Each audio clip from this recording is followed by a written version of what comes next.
আসসালামু আলাইকুম, কেমন আছেন আপনারা সবাই? আশা করি অনেক ভালো আছেন। আপনাদের দোয়া এবং ভালোবাসা আমিও ভালো আছি। তো প্রত্যেক দিনের মতন আরেকটা ব্লগ ভিডিও নিয়ে আসছি। সকালে আমি যে হাঁড়ি পাতিলগুলা কলের পর রাখছিলাম এগুলা সব ওয়াশ করে দেখেন পাতিলের নিচগুলা একদম পরিষ্কার করে ফেলছি। তো এগুলাতে দুল ছিল, এখন রোদে শুকাইয়া আমি কিভাবে রাখি তা আপনাদের সাথে শেয়ার করার জন্যই এখানে ক্যামেরাটা আবার ধরলাম। কিন্তু দেখতেই পারছেন তো আমি পাতিলগুলা মানে যে পাতিলগুলা ডেকগুলা এডি একসাথে রাখতেছি, গোল পাতিলগুলা এডি একসাথে রাখতেছি, আর যেটি সিএনইর ঢোক এইগুলা একসাথে রাখতেছি।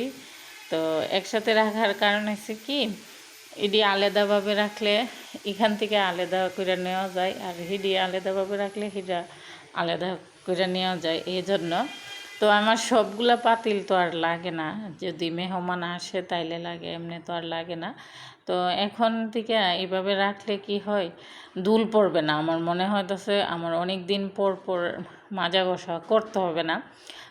যত ধুল পড়বে কাগজের উপরেই পড়বে।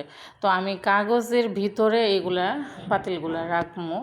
তো এভাবে রাখলে ভালো হবে না? আপনারা অবশ্যই দেখলে কমেন্ট করে জানাবেন, না আপু আপনার কাজটা ভালো হয়েছে, তাহলে আপনারাও করতে পারেন।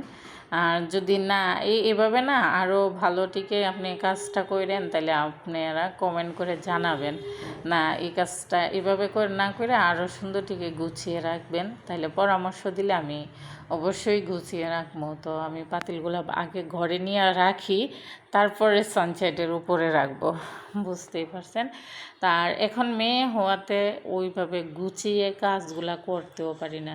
মেয়ে মনে করেন হাঁটা শিখছে, হাঁটা শিখলে কিন্তু ভয় বেশি, কোথায় যায় কি করে, এরপর সারাক্ষণ পাশে পাশে থাকতে হয়, যেহেতু রোডের সাথে বাড়ি।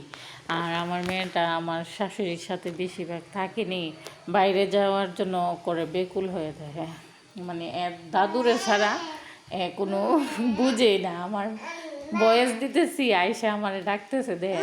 হ্যাঁ আম্মু, কি খালামুনিরা শুনতেছে? খালামুনিরা শুনতেছি তোমার কথা। এই যে আপনাদেরকে দেখার জন্য আসছে। আসলে কি, আমি তো বয়স দিতেছি আর কাজ করতেছি। তো আমার মেয়ের জন্য সবাই দোয়া করবেন। আসলে কি, মেয়েটা চুট্টু হয়েছে আর খাইতেছে না। এখনের বাচ্চারা এরকম কেন?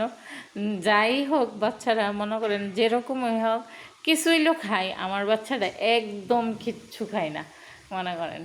আর কত রুচির পাইল খাওয়ামো, এটাই বলতেছে। এই যে বড় পাতিলগুলো দেখেন এইভাবে গুছিয়ে রাখছি, ওই বস্তা বন্দি আছে এক সেট, এটা এভাবেই রেখে দিছি, এটাতে ধরিও না।